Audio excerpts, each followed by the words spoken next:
Video लेके आए हैं वो है फॉर क्लास 12th के स्टूडेंट्स के लिए। बात कर रहे हैं हम chapter number 3 that is current electricity. इस चैप्टर में हमने इलेक्ट्रिक करंट के बारे में डिस्कस कर लिया है, ठीक है, ड्रिफ्ट वेलोसिटी, ओम्स लॉ और काफी चीजें हमने इस चैप्टर में पढ़ ली हैं, ठीक है।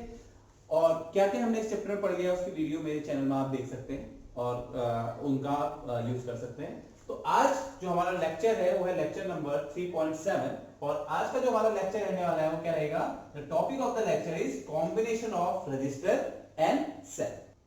So now let's first talk about the combination of resistors. So we have basically three types of combination. Number one, series combination. Number two, parallel combination, and the number third is series parallel combination. We have three combination. One is series combination, second one is parallel combination, and the third one is series parallel. तो basically आपको पढ़ना है series और parallel. अगर आप series और parallel पढ़ लेते हैं तो आपको सेमी पैरेलल पढ़ने की जरूरत नहीं है। तो आपकी सीरीज क्या होता है, सीरीज में आप देख सकते हैं जो रेजिस्टर है के बाद एक रेजिस्टर क्या होता है, एक लाइन में कनेक्टेड होते हैं। देखिए this is R1, this is R2, this is R3। इसमें जो अमाउंट ऑफ करंट होगी वो क्या होगी, यहाँ पर सेम होगी। तो in the series combination the current is same या current is constant, but if you talk about the potential difference तो हर एक का इन दोनों के बीच का अलग पोटेंशियल होगा, इन दोनों के बीच का अलग होगा, इन दो टर्मिनल के बीच का अलग होगा। तो यहाँ पे जो पोटेंशियल डिफरेंस है V होगा वो क्या होगा यहाँ पर डिफरेंट,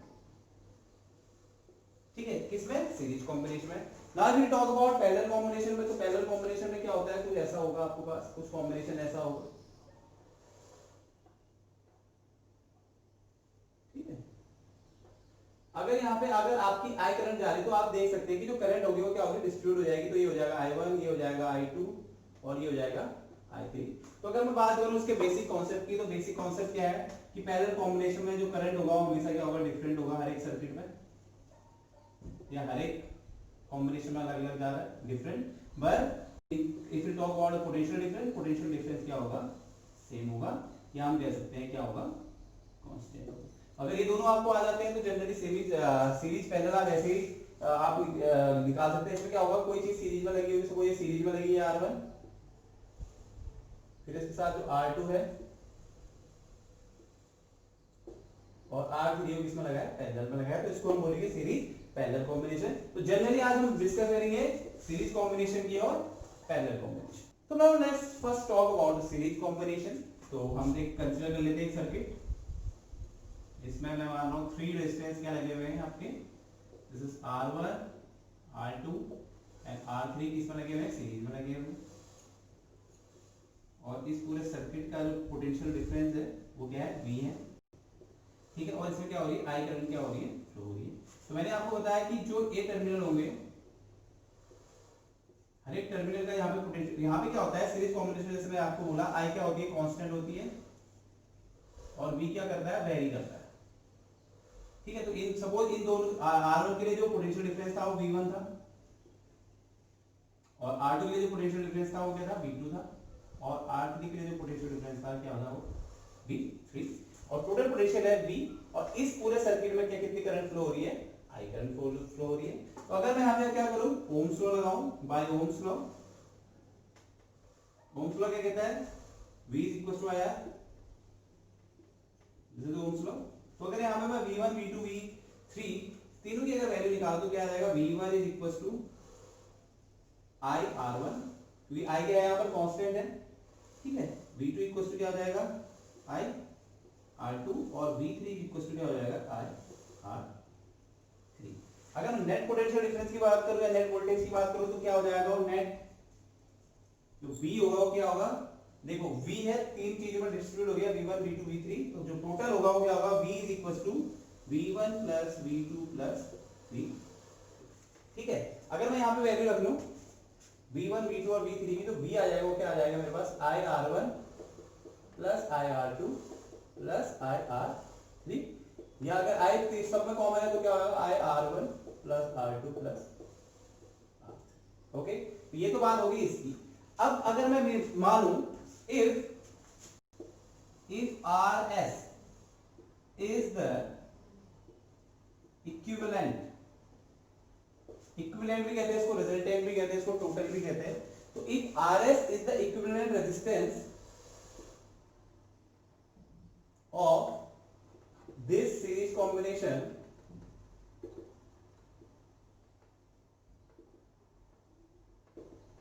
तो ओम्स लॉ लगाएंगे। तो ओम्स लॉ क्या कहेगा, ओम्स लॉ कहेगा कि जो टोटल पोटेंशियल होगा that is equal to total current into total resistance, या V is equals to IRS, total potential difference या total voltage of the circuit is equals to the total current flowing through the circuit into the total resistance of the circuit।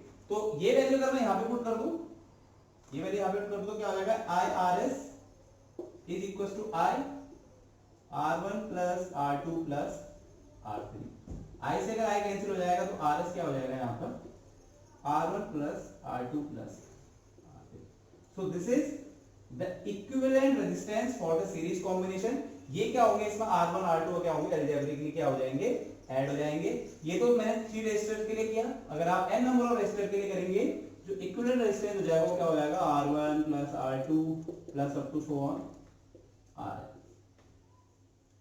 ठीक है, so this is the equivalent resistance for या total resistance for the series combination. और इससे एक और चीज मैं आपको इंपॉर्टेंट बता देता हूं, जब कभी भी आपको ज्यादा रेजिस्टेंस की जरूरत होती है किसी भी सर्किट में, whenever you want a high amount of resistance in a circuit, तो आप जितने भी रेजिस्टर है उसको किसमें कनेक्ट करेंगे, सीरीज में connect. Now the another combination is parallel combination. Parallel combination का एक मैं सर्किट ले लेता हूं।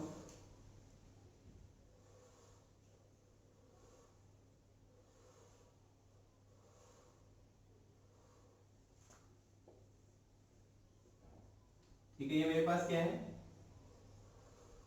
I have 3 resistor R1 R2 and R3। इस पूरे सर्किट में कितनी करंट फ्लो हो रही है, I, और उसका पोटेंशियल डिफरेंस क्या है, V है। तो देखिए अब पैरेलल और सीरीज में क्या चेंजेस आते हैं। देखिए सीरीज कॉम्बिनेशन में जो करंट होती है through all the resistor is same, okay, but if we talk about the parallel combination, so here the current will distribute. तो आपको कभी भी अगर सीरीज और पैरेलल में आपने देखना है, पहचानना है, तो उसमें दिक्कत हो तो आपने देखना है कि करंट डिस्ट्रीब्यूट हो रही है या नहीं हो रही है, क्या उस सर्किट में सेम करंट फ्लो हो रही है या फिर करंट अलग अलग फ्लो हो रही है। अगर कहीं पे करंट जिस भी दो, अगर दो या किसी भी सर्किट में किसी की दो साइड में अगर आप सपोज इस दोनों में अगर करंट डिस्ट्रीब्यूट होती हुई आपको लगती है, तो इट मींस कि वो दो किसमें है, पैरेलल कॉम्बिनेशन में है। तो इसमें अगर I करंट फ्लो हो रही है तो I1 इधर जाएगी, I2 इधर आ गई और I3 इधर आ गई। फिर यहां से I1 आई, I2 आई, I3 आई, तो फिर यहां से भी कितनी करंट आने लग जाएगी, I करंट आने लगेगी। अब फॉर पैरेलल कॉम्बिनेशन आपको मैंने पहले ही बताया था कि V same and I very, I very करेगा, V सेम रहेगा पोटेंशियल डिफरेंस, और करंट क्या करेगा यहाँ पर, वेरी करेगा। तो हर एक के लिए R1 हो, R2 हो या R3 हो, हर एक के लिए पोटेंशियल क्या रहेगा यहाँ पर, सेम रहेगा। तो फिर मैं क्या करूंगा, मैं बाय applying Ohm's law. Ohm's law क्या कहता है, that V equal to IR, I equal to क्या हो जाएगा, V अपॉन R जनरल। ठीक है, तो अगर यहाँ पे मैं I1 निकाल तो I1 क्या हो जाएगा, that is V upon R1। क्यों, क्योंकि V क्या है, कांस्टेंट है। I2 क्या हो जाएगा, V अपॉन R2, और I3 क्या हो जाएगा, V upon R3। So these are the values of what, current. तो पूरे सर्किट में टोटल करंट कितनी फ्लो हो रही है in the circuit, I की वैल्यू हो क्या है, I1 plus I2 plus I3। तो यहाँ पे मैं I की वैल्यू रख लेता हूँ। तो I1 की वैल्यू क्या है, V R1 plus V R2 plus V R3, या V कॉमन ले लो तो क्या हो जाएगा, 1 upon R1 plus 1 upon R2 plus 1 upon R3। ठीक है, तो ये तो आ गई I की वैल्यू। अब if RP is the equivalent, if RP is the equivalent resistance of the parallel combination, then जो total current is equal to क्या हो जाएगी, total current is equal to total potential difference upon total resistance. तो मैंने बोला जो पूरे parallel combination का जो रेजिस्टेंस है वो क्या है, वो है आरपी, तो आई इक्वल टू क्या हो जाएगा, वी अपॉन आरपी। यही आई की वैल्यू अगर मैं इस इक्वेशन में पुट कर दूं तो क्या हो जाएगा, V upon RP is equal to V 1 upon r1 plus 1 upon r2 plus 1 upon v cancel, so that real the last expression will get 1 upon rp equals to 1 upon r1 plus 1 upon r2 plus 1 upon r3. So this is the equivalent resistance for the parallel combination. If we talk about n number of resistance, तो उसके लिए क्या हो जाएगा, 1 upon rp equals to 1 upon r1 plus 1 upon r2 plus this 1 upon r. Okay, so from this we have a conclusion that if you want a less resistance, अगर आपको कम resistance चाहिए किसी भी सर्किट में, तो आप रेजिस्टेंस को क्या करेंगे, पैरेलल में क्या करेंगे, ऐड करेंगे। अगर पैरेलल में ऐड करेंगे तो आपको कम रेजिस्टेंस मिलेगा, सीरीज में ऐड करेंगे तो आपको ज्यादा रेजिस्टेंस मिलेगा। So we have an example, we have to find out the value of current. तो दिस इज अ सर्किट, इसको आपने देखना है कि पैरेलल कॉम्बिनेशन है या क्या है, सीरीज है। देखिए यहाँ से I1 गई, अब जब यहाँ आएगी I1 तो देखिए I आएगी, तो देखिए दो यहाँ से करंट क्या हो जाएगी, डिस्ट्रीब्यूट हो जाएगी। तो सपोज यहाँ पे I1 करंट गई और यहाँ पे I2 करंट गई, तो जो I2 करंट है इसमें घूमेगी, जबकि I1 करंट इसमें आएगी। यहाँ पे मिलेंगे तो फिर यहाँ पे क्या आ जाएगी, सेम I करंट आ जाएगी। तो आप देख सकते हैं कि जो रेजिस्टेंस है, जो आम है आपके पास ACB,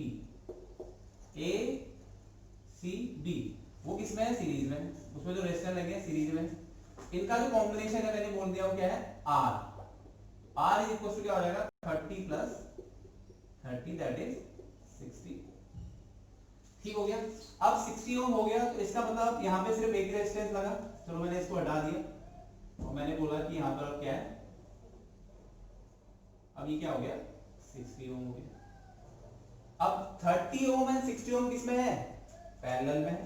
सो और जो पैरेलल है सपोज हो गया R1 है, so that 60 ohm and 30 ohm are in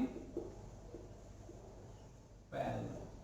Okay, तो इसका जो इक्विवेलेंट होगा क्या होगा, RP is equals to 1 upon 60 plus 1 upon 30। 60 LCM ले लिया 1 और ये वो ले लिया, दैट इज 60 एलसीएम ले लिया 2 हो गया, तो 3/60 और यू कैन राइट 1 upon 20। यहाँ से आरपी की जो वैल्यू आ जाएगी वो कितनी आ जाएगी, 20 ohm. So the equivalent resistance of this circuit is 20 ohm. अब मुझे क्या निकालना, करंट। तो I इक्वल टू क्या होता है, V अपॉन R। V की वैल्यू कितनी है, 2। R की वैल्यू कितनी है, यहाँ पे RP लिख लूंगा इसको, 2 अपॉन 20। इसका आंसर कितना आएगा, 0.1। This is the value of current. So another question, find the resistance between A and B। A और B के बीच का रेजिस्टेंस निकालना है। तो दिस इज अ सर्किट। तो देखिए यहाँ पे करंट I1 गई, जब यहाँ पहुंची तो I1 एक आई गई, I1 यहाँ गई, I2 यहाँ गई और I2 इन दोनों में जा रही है, सेम करंट जा रही है दोनों में। तो इट मींस अगर मैं यहाँ से बात करूं, ठीक है, तो 10 ओम एंड ये 10 ओम एंड ये 10 ओम, ठीक, इसमें सीरीज में। तो इनका जो इक्विवेलेंट रेजिस्टेंस होगा वो कितना होगा, R1 is equal to 10 plus 10 that is equal to 20 ohm हो गया। तो अब इसकी जगह मैं क्या कर सकता हूं, ऐसे कर लूं और ये कितना हो जाएगा आपका 20 ओम।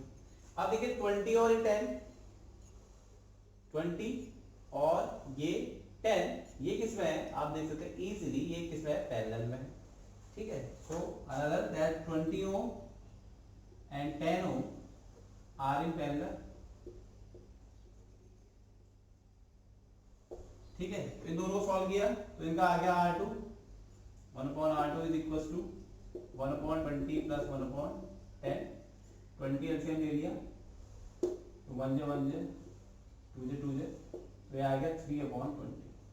ठीक है, ये R2 की वैल्यू आ गई 20 upon 3 और दैट इज 6.66। ठीक, तो अब ये दो एलिमिनेट हो गए, सिर्फ एक ही बच गया। इसकी जो वैल्यू आई वो कितनी आई है, 6.66 आ गई। अब देखिए जो सेम करंट जा रही थी वो सेम करंट तीनों सर्किट में जा रही थी, तो इसका मतलब है जो 10 ओम है ये 6.6 ओम है और ये 10 ओम है, किसमें है, सीरीज में। So here 6.6 ohm, 10 ohm and 10 ohm are in series. तो इनका जो कॉम्बिनेशन आ जाएगा RS वो कितना आ जाएगा 10 plus 6.66 plus 10, that is 26.66 ohm. So this is the total resistance between A and B. So आपको रेजिस्टेंस के कॉम्बिनेशन से रिलेटेड क्वेश्चन बहुत सारे मिल जाएंगे, तो आप प्रैक्टिस कर सकते हैं। यहाँ पे मैंने जैसे बताया आपको, आपने देखना है कहाँ पे करंट डिस्ट्रीब्यूट हो रही है, कहाँ पर नहीं हो रही है, ठीक है। तो अब एक और कॉम्बिनेशन है हमारे पास, जैसे लास्ट लेक्चर में we have discuss about the cell, so we have also the combination of cell. So we have two types of combination of cell, that number one is series and number two is parallel. So first of all you have to know what is the symbol of cell. तो ये इसका cell का क्या होता है, symbol होता है। ये जो रिप्रेजेंट करता है ईएमएफ रिप्रेजेंट करता है, और ये जो रिप्रेजेंट करता है क्या करता है, इंटरनल रेजिस्टेंस। अब जनरली हम इसको डिनोट करते हैं आर से। तो let us consider two cell, मैं टू सेल को कंसीडर कर रहा हूं, ठीक है। ये है, इसका है ईएमएफ E1 और इंटरनल रेजिस्टेंस क्या है इसका R1 है। This is A, this is B, and इसके साथ एक और सेल लगा दिया मैंने सीरीज में, this is E2 and this is R2, ठीक है। जो इनका जो कॉम्बिनेशन होगा उसका जो रिजल्टेंट होगा वो क्या होगा, देखिए वो क्या होगा, दैट इज A B है तो ये C है, तो ये क्या हो जाएगा A C, और ये क्या हो जाएगा E equivalent, the total EMF of the cell, total EMF of the combination of the cell, and this is total internal resistance. First of all देखिए, मैं मानूं कि जो इन दोनों के बीच का पोटेंशियल होगा वो क्या होगा, VAB होगा, ठीक है।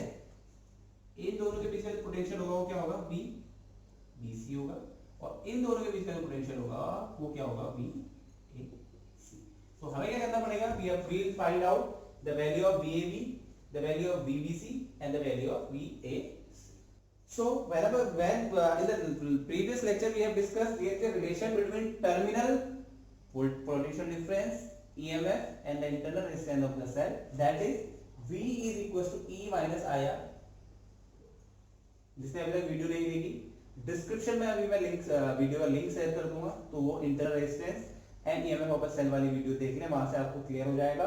तो V is equals to E minus IR होता है। तो first of all what I will do, I will find out the potential difference between A and B, okay। तो वो कितना होगा, VAB is equals to VA minus VB, और जैसे कि मैंने रिलेशन से बताया V इक्वल्स टू क्या होगा यहाँ पर, E minus IR, क्योंकि करंट क्या है, सीरीज कॉम्बिनेशन है, करंट सेम रहेगी, तो ये क्या लिख लूंगा इसको मैं, E की जगह क्या हो जाएगा, E1 minus I constant R1।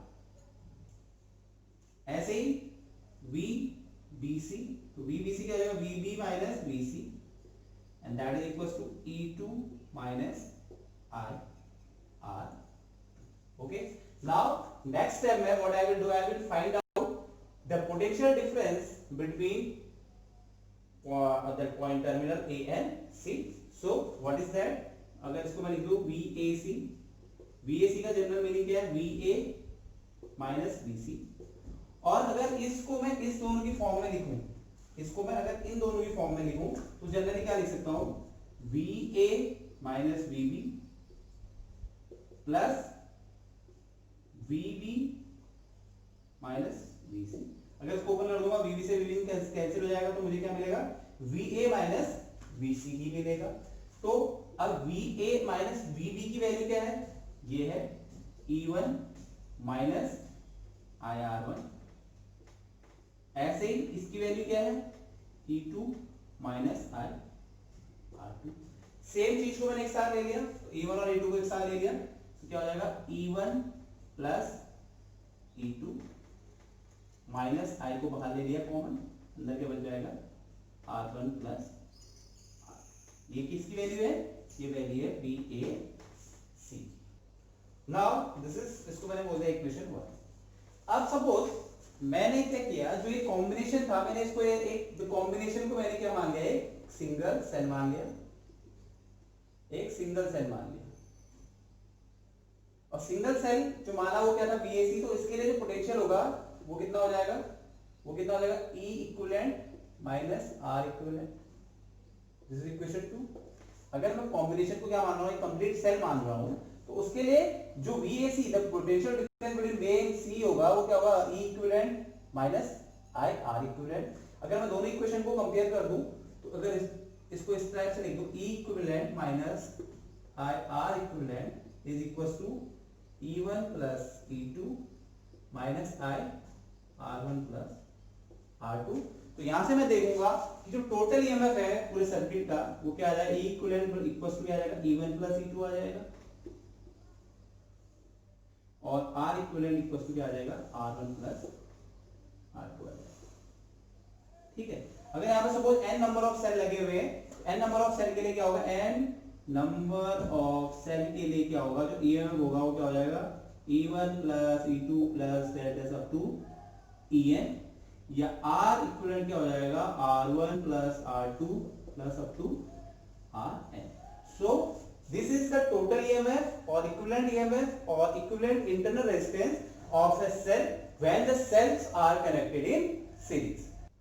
So now we have another combination, that is parallel combination। आप देख सकते हैं A B, B पॉइंट पे आपने देखा दो करंट क्या हो रही है यहाँ पर, या इस तरफ से देखें करंट की डायरेक्शन मैंने इधर को ले ली है, अभी लो टर्मिनल से हाई टर्मिनल की तरफ ले ली है, ठीक है, इधर को है, तो करंट आई। अब पैरेलल कॉम्बिनेशन में क्या होता है, वोल्टेज सेम रहती है एंड करंट क्या रहती है, चेंज होती रहती है। तो जैसे यहाँ से आई करंट आई तो I1 यहाँ गई, I2 यहाँ गई, ठीक है, और इधर आई। इसका ईएमएफ मैंने बोला, इसका ईएमएफ E1 और इसका इंटरनल रेजिस्टेंस है R1, और इसका ईएमएफ है E2 और इसका जो इंटरनल रेजिस्टेंस है वो क्या है, R2। जब मैंने इसको कॉम्बिनेशन किया तो कॉम्बिनेशन का जो रिजल्टेंट है मैंने बोला कुछ इस तरह से बनेगा, और ये क्या बनेगा, E equivalent and R equivalent. So here what we will find out the potential difference। potential difference देखिए सेम रहेगा, तो करंट के टर्म में हम निकालेंगे, ठीक है। So first of all here in this circuit that I is equal to क्या है, I1 प्लस I2, ये इंपॉर्टेंट है। देखिए I तो I क्या होगी, डिस्ट्रीब्यूट होगी, that is I1 plus I2, this is equation 1।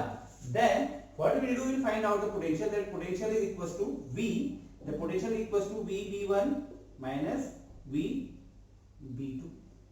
अभी मैंने आपको बताया रिलेशन होता है टर्मिनल पोटेंशियल डिफरेंस के लिए, क्या होता है, V is equals to E minus IR, ठीक है। तो ये वैल्यू यहां पुट करूं तो क्या हो जाएगा, ये V is equals to E1 minus क्या, माइनस I1 R, क्या हो जाएगा यहाँ पर, V is equals to E1 minus I1 R1।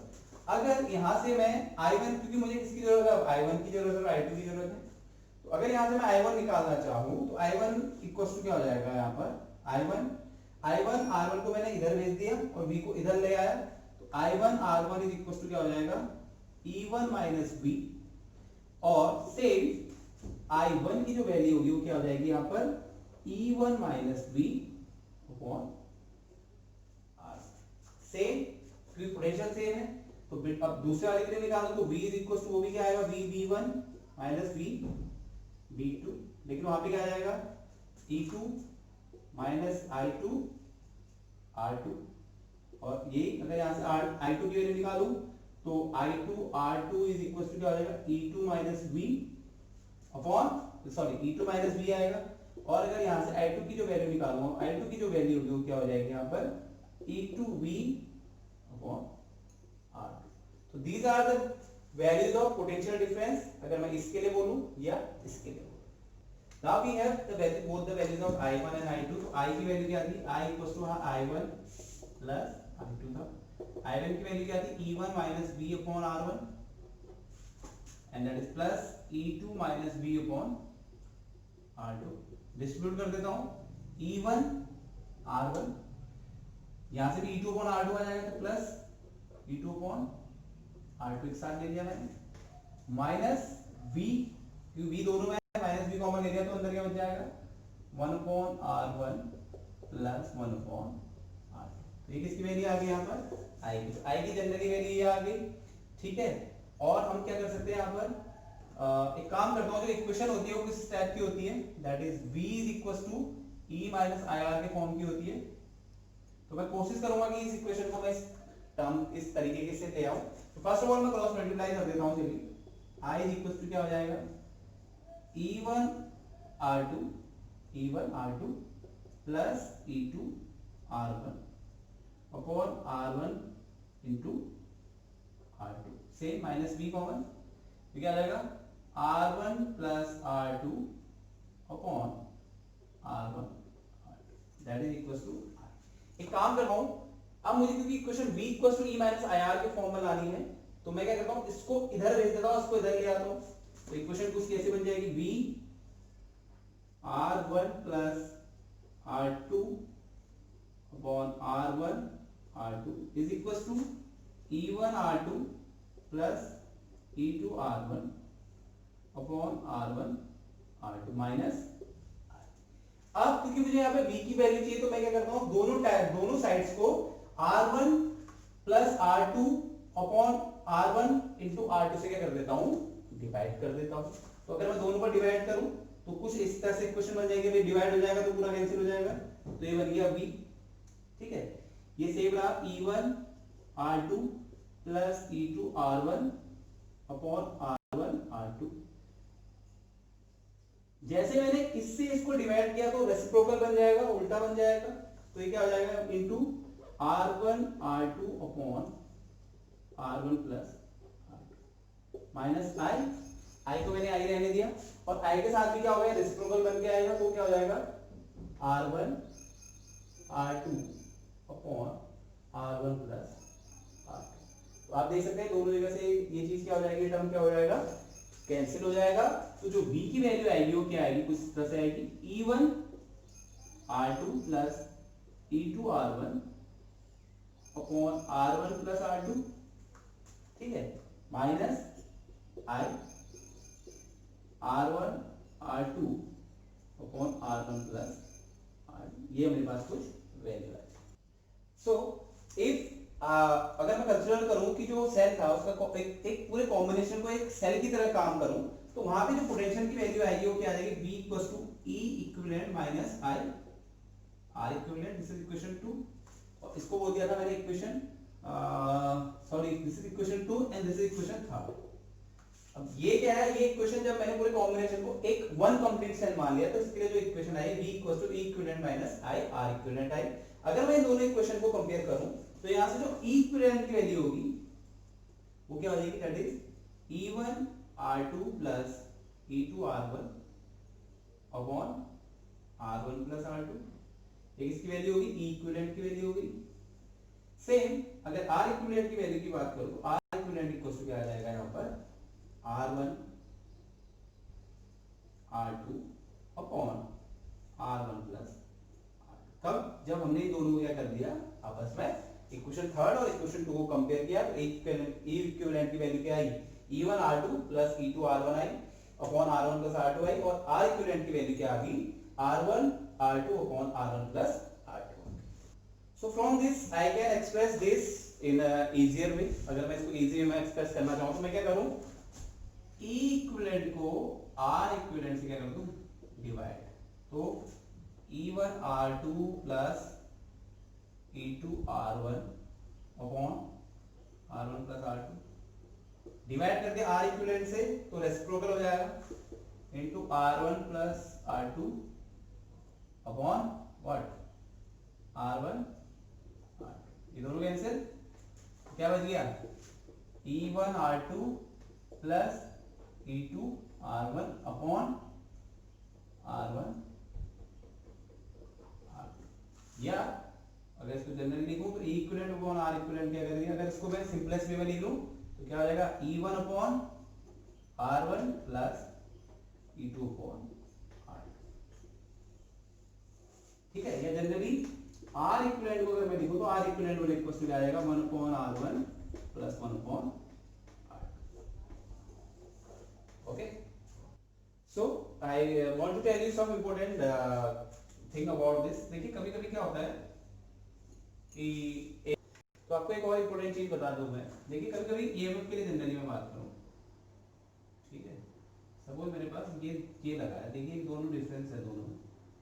अगर मैं चल रहा हूं, अगर एक लूप बना के मैं मान लूं तो मैं इस तरह से चल रहा हूं, इसका है E1 और इसका है E2, ठीक है। तो यहाँ पे आप देखेंगे कि मैं क्या चल रहा हूँ, हायर पोटेंशियल से लोअर पोटेंशियल की तरफ जा रहा हूँ, हायर से लोअर की तरफ जा रहा हूँ। तो यहाँ पे जो ईएमएफ को हम कंसीडर करेंगे वो क्या करेंगे, हम हमेशा नेगेटिव करेंगे। ईएमएफ को हम क्या कंसीडर करेंगे यहाँ पर हमेशा नेगेटिव, कब, जब हायर पोटेंशियल से लोअर पोटेंशियल में जाएंगे। और यहाँ पे आप देख रहे हैं कहां से जा रहा हूँ, हायर पोटेंशियल से, यहाँ भी क्या आ रहा हूँ, हायर पोटेंशियल से लोअर पोटेंशियल में आ रहा हूँ। तो यहाँ पे भी आप क्या मानेंगे, E2 को भी क्या मानेंगे आप, नेगेटिव मानेंगे। लेकिन अगर मैं यहाँ पे एक चेंज ले आऊं, मैंने ये बोल दिया, अब now this is lower and this is higher potential. अब कहां जा रहे हैं हम, देखिए इस तरह, इस एक डायरेक्शन में चल रहा हूं, पर्टिकुलर डायरेक्शन में। तो अब यहां से मैं क्या जा रहा हूं, जब सॉल्व कर रहा हूं सर्किट को, तो मैं लोअर से हायर की तरफ आ रहा हूं। लोअर से हायर की तरफ आने का मतलब है पोटेंशियल या क्या हो रहा है, यहाँ पर गेन हो रहा है। तो यहाँ पे जो E2 होगा वो क्या होगा, हमेशा पॉजिटिव होगा। अब सपोज आपको क्या निकालना है, इन दोनों का इक्विवेलेंट निकालना है, टोटल निकालना है। तो आप क्या करेंगे, इसका जो टोटल आएगा E इक्वल टू क्या आ जाएगा, माइनस E1 प्लस E2। ये प्लस माइनस का क्यों, क्योंकि हायर से लोअर की तरफ जा रहे हैं, और ये प्लस का क्योंकि लोअर से हायर की तरफ जा रहे हैं। तो यहाँ पे जो टोटल ईएमएफ आएगा वो क्या आएगा, E2 माइनस E1 आएगा। ये आपको बहुत सारे न्यूमेरिकल में जब आप करेंगे, या जब बहुत सारे सर्किट अगर आप कभी कभी सॉल्व करने होते हैं, तो वहां पर आपको ये यूज होगा। तो नेक्स्ट लेक्चर में हम बात करेंगे किरचॉफ लॉ की, जो this is the very important law. ठीक है, आई होप आज की वीडियो आपको पसंद आई होगी। पसंद आई तो मेरे वीडियो को क्या करें, लाइक करें। आप लोग लाइक करने में बड़ी कंजूसी करते हैं, बस कुछ नहीं करना होता है, लाइक करना होता है। चैनल को शेयर करें और